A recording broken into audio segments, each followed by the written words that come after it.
I'm making an iced matcha latte with hemp milk.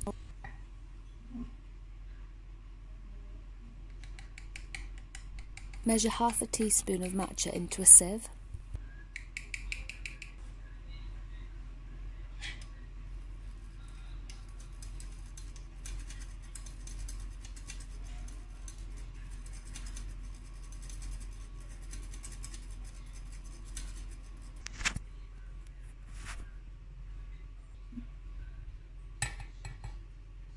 Once sieved, pour room temperature water into the milk frother up to the max line.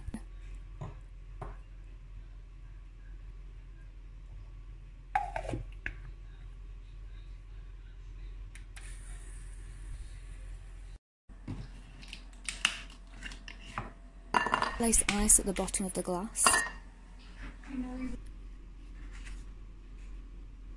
Pour hemp milk over the ice, about 3/4 of the glass.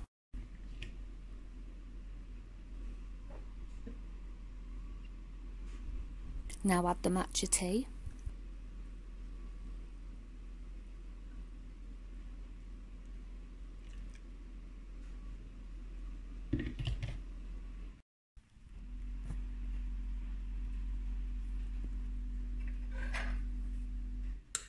A quick stir and it's ready.